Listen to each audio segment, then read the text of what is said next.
यह कहानी सच्ची घटनाओं और पात्रों पर आधारित है, लेकिन कार्यक्रम को रोचक बनाने के लिए कहीं कहीं काल्पनिकता का सहारा लिया गया है। कार्यक्रम का उद्देश्य किसी की भावनाओं को ठेस पहुंचाना नहीं है।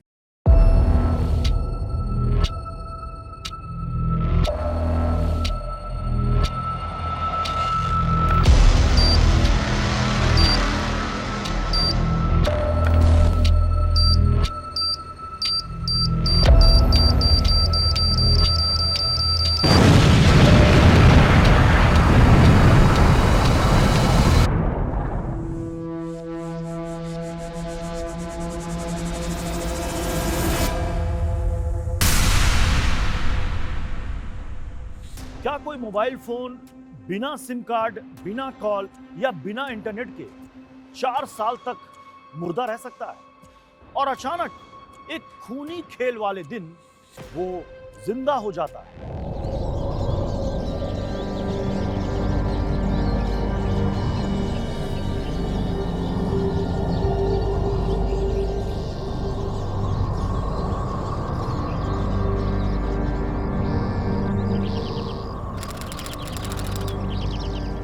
22 अप्रैल 2025 दोपहर का वक्त पहलगाम की बैसरन घाटी सैलानियों से गुलजार थी।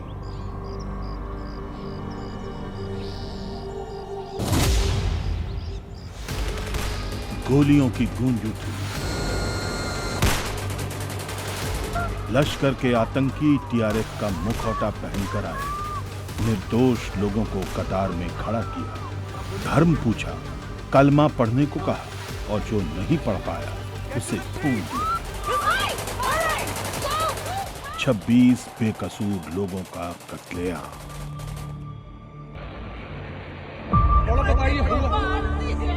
उस दिन वहां गए लोगों में से कुछ ने साड़ियां पैक की थी बर्फ में फोटोज खींचने के लिए, कुछ ने बच्चों के लिए रेनकोट खरीदे थे, कोई पहली बार कश्मीर देखने आया था।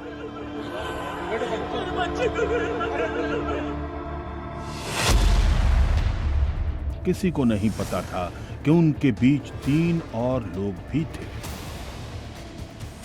हमले के बाद एक ऐसा सुराग मिला जिसने जांच एजेंसियों को हजारों किलोमीटर दूर तक देखने को मजबूर कर दिया, और वो सुराग कोई इंसान नहीं था, कोई गवाह नहीं था, कोई मुखबिर नहीं था।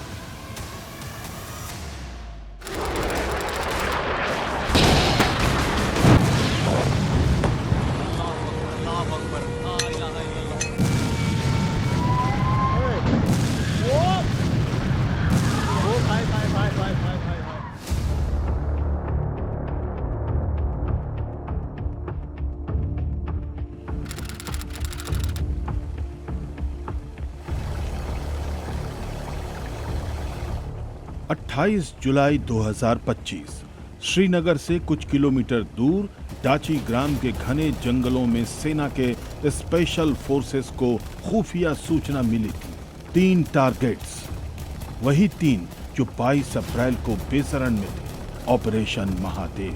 फैजल जट उर्फ सुलेमान, हबीब ताहिर उर्फ छोटू, हमजा अफगानी।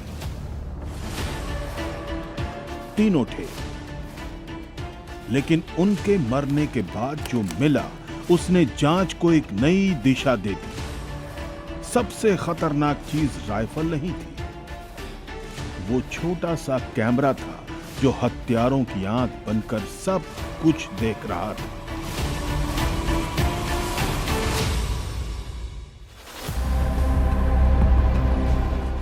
हमले के ठीक 7 दिन बाद केस की कमान एनआईए को दे दी गई थी और ग्राउंड पर उतरे एनआईए के सबसे शातिर और डॉर्क ऑपरेशंस के माहिर स्पाईमैन मिस्टर एक्स।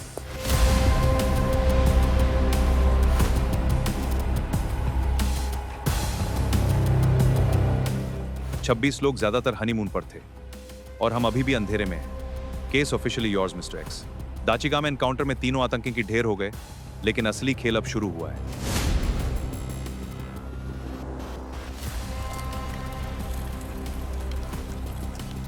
एनकाउंटर में ढेर आतंकियों के पास से हथियार मिले, गोलियां मिली, बैग मिले और मिले 2 फोन।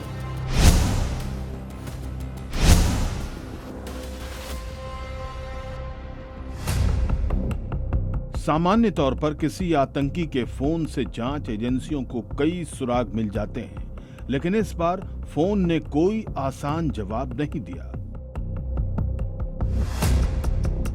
एनआईए की टीम ने इन दोनों फोन्स की कुंडली खंगालनी शुरू की तो साइबर एक्सपर्ट्स हैरान हो गए।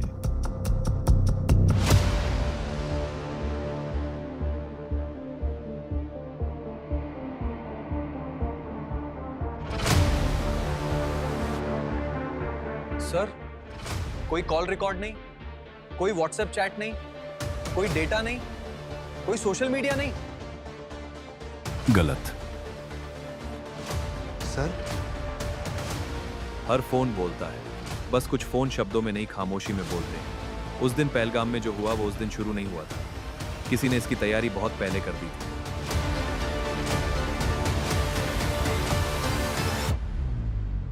जैसे ही फोन के IMEI नंबर को ट्रैक किया गया, तार सीधा पाकिस्तान से जुड़े।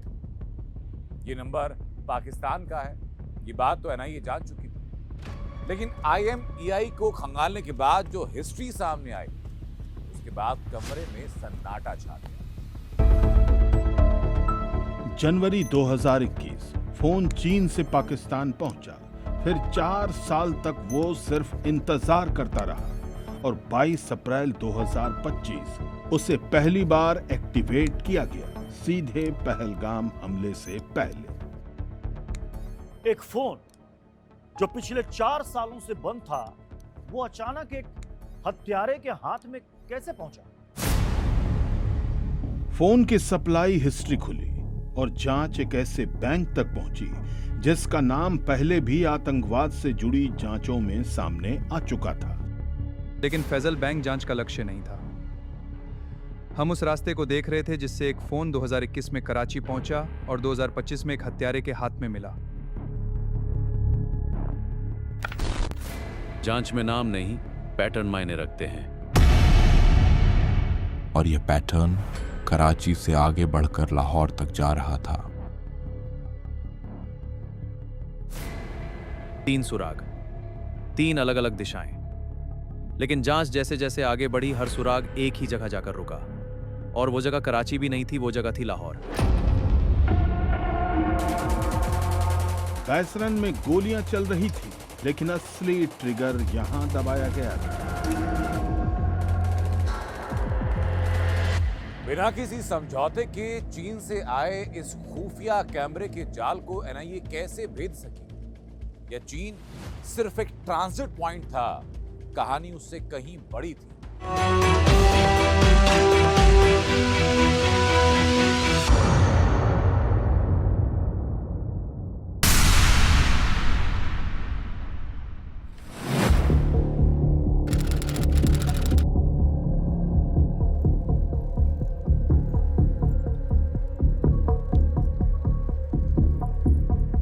चार साल, कोई सिम नहीं, कोई नेटवर्क नहीं, कोई सिग्नल नहीं, लेकिन यह फोन जिंदा था, बस सो रहा था। सर, Xiaomi ग्लोबल से IMEI हिस्ट्री आ गई है। Redmi 90 जनवरी 2021 पाकिस्तान में डिलीवर हुआ था। इंपोर्टर के Texirat private limited, Clifton road, Karachi. Delivery address? Sir, delivery address Texirat का नहीं था। तो ST/02 Faisal house, main branch, Shahrah Faisal, Karachi. वो बैंक का एड्रेस है। जी sir, Faisal bank limited. Letter of credit? Sir, international trade में बड़े शिपमेंट्स के लिए bank letter of credit issue करता है, यानी बैंक ने इस इंपोर्ट को फाइनेंस किया। डिलीवरी उनके एड्रेस पर हुई। फिर फोन आगे गया। कहां गया? यही जानना है। बैंक ने हमेशा इनकार किया, कहा जैसे ही प्रतिबंध लगे संबंधित खाते बंद किए गए। लेकिन एक चीज थी जो बैंक नहीं बदल सकता था, पैटर्न। Redmi 90 जनवरी 2021 पाकिस्तान पहुंचा। उसके बाद 4 साल तक कोई नेटवर्क नहीं, कोई सिम नहीं, कोई गतिविधि नहीं। ये एक स्लीपर डिवाइस था जिसे सही वक्त आने तक छिपा कर रखा गया। कोई आतंकी इतना पेशेंट नहीं होता। ये किसी बड़े हैंडलर का काम था जिसने इन्हें रिजर्व रखा था सही वक्त के लिए। सर, दूसरा फोन भी सेम पैटर्न 2023 में इंपोर्ट हुआ। लाहौर की एक कंपनी, उसके बाद बंद, हमले से ठीक पहले एक्टिव। एक फोन संयोग हो सकता था, दो नहीं। दोनों अलग रास्तों से आए लेकिन पहुंचे एक ही आतंकी नेटवर्क तक। यही सबसे बड़ा सुराग है। 3 हफ्ते पहले वो वहां थे, हमारे पहाड़ों पर, हमारे लोगों के बीच, और हमें पता नहीं था।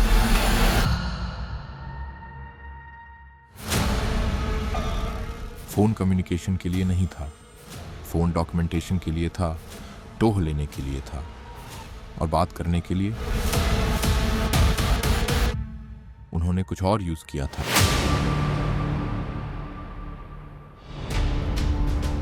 आतंकी मोबाइल नेटवर्क पर निर्भर नहीं थे। वे लॉन्ग रेंज रेडियो कम्युनिकेशन इस्तेमाल कर रहे थे। फोन की जरूरत नहीं थी, इसलिए फोन पर कुछ रिकॉर्ड नहीं मिला।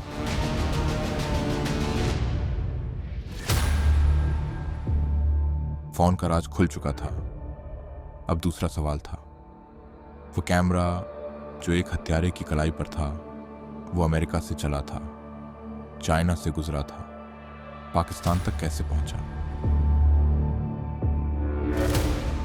गोप्रो, दुनिया का सबसे लोकप्रिय एक्शन कैमरा, रोमांच रिकॉर्ड करने के लिए बनाया गया था, लेकिन इस बार ये मौत रिकॉर्ड करने आया था।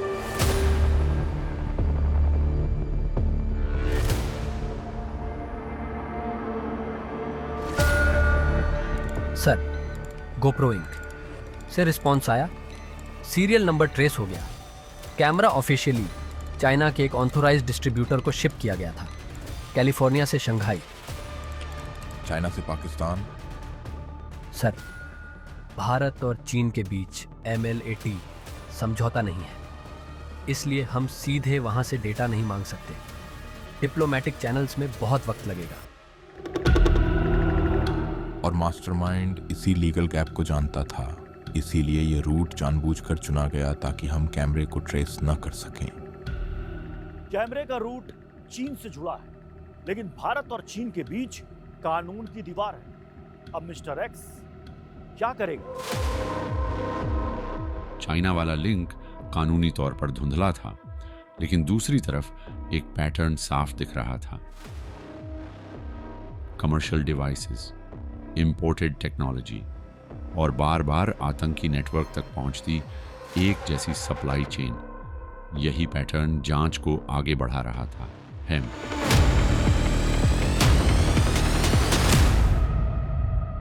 वो कैमरा सिर्फ रिकॉर्ड करने के लिए नहीं था, वो एक मैसेज था। हम यहाँ थे, हम जीते और हम वापस आएंगे। ये कैमरा लश्कर की PR स्ट्रेटजी का हिस्सा था। हमला रिकॉर्ड करो, वीडियो इंटरनेशनल नेटवर्क्स को भेजो, प्रोपेगेंडा फैलाओ, रिक्रूटमेंट बढ़ाओ। हमने उन्हें वो वीडियो बनाने नहीं दी, लेकिन जो नेटवर्क ये कैमरा यहां लाया वो अभी भी एक्टिव था।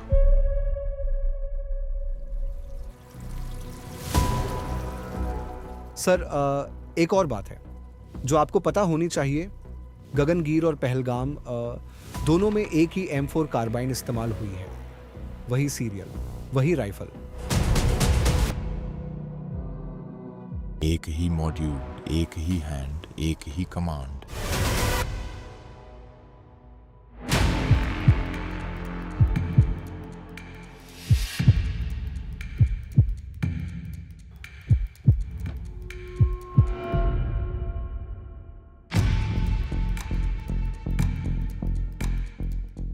सर, मैं तो बस घोड़े देखने गया था, वो तीनों अचानक आ गए। 3 हथियारबंद लोग, तुम्हारे ढोक में 5 घंटे, खाना खाया, अमरनाथ राउट पूछा, और तुमने 3000 रुपए लिए। सर, उन्होंने कहा था मुजाहिद है, जिहाद की बात कर रहे थे। पंजाबी लहजे में। मैंने मना किया तो उन्होंने मेरे बेटे को देखा। तो तुमने कंबल दिए, हथियार छुपाए और अगले दिन बैसरन में खड़े होकर देखा कैसे 26 लोग मरे। डीएनए मैच हो गया है कंबल का तुम्हारे घर से। तुमने सिर्फ उन्हें पनाह नहीं दी, तुमने 26 लोगों के कत्ल के सौदे पर दस्तखत किए हैं। अब तुम दोनों पर यूएपीए है। सच बताओ, आदेश किसका था? अगर असली नाम बता दिए तो शायद बच सकते हो।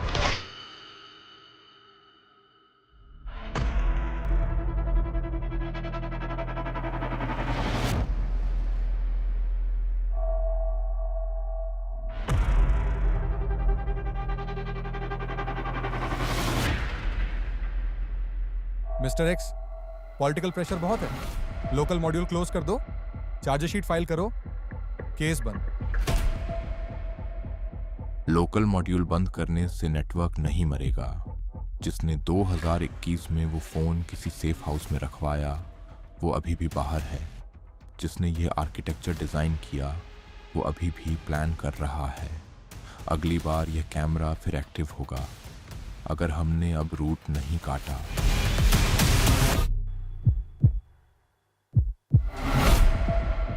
सर, थर्ड फोन का सिग्नल मिला है अमरनाथ यात्रा रूट के पास।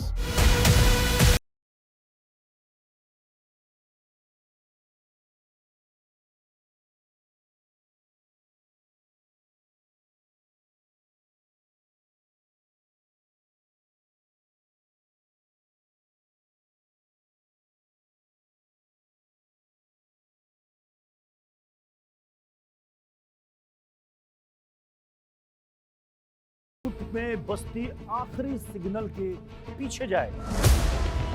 खेल अभी खत्म नहीं हुआ।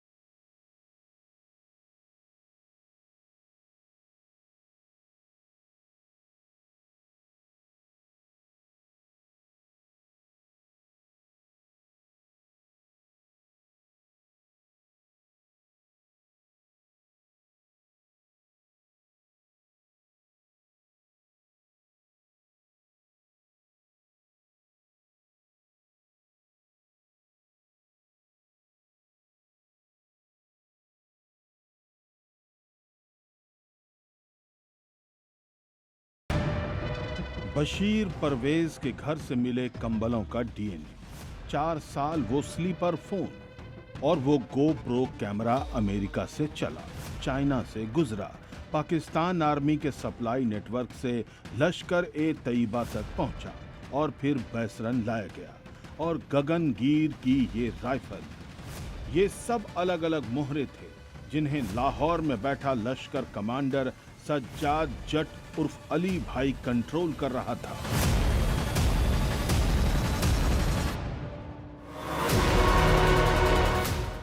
जांच के सारे सिरे सरहद पार बैठे एक ही मास्टरमाइंड पर जाकर खत्म हुए। लाहौर में बैठा लश्कर कमांडर सज्जाद जट उर्फ अली भाई। एनआईए ने उसके खिलाफ चार्जशीट दायर की।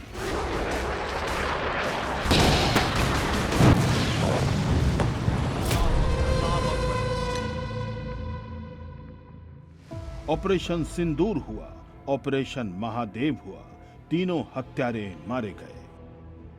लेकिन जिसने यह आर्किटेक्चर बनाया वो आज भी लाहौर में प्लान कर रहा है। गाड़ियां पीछे जुलते यार, तू मौत की कसम दी है। ये सिर्फ एक आतंकी हमला नहीं था, ये एक ही हाथ से चली एक लंबी सोची समझी जंग थी। उस नव विवाहित जोड़े को याद कीजिए जो उस सुबह बैसरन में मुस्कुरा रहा था। उन बच्चों को याद कीजिए जिनके लिए रेनकोट खरीदे गए थे। हम लोग फौज हैं, बच्चे को अरे हम लोग फौजी हैं, कुछ नहीं करेंगे, आपकी सेफ्टी के लिए आए हैं। उन्हें कभी पता नहीं चला कि उनकी मौत का फैसला उस दिन नहीं हुआ था, वो फैसला सालों पहले किया जा चुका था।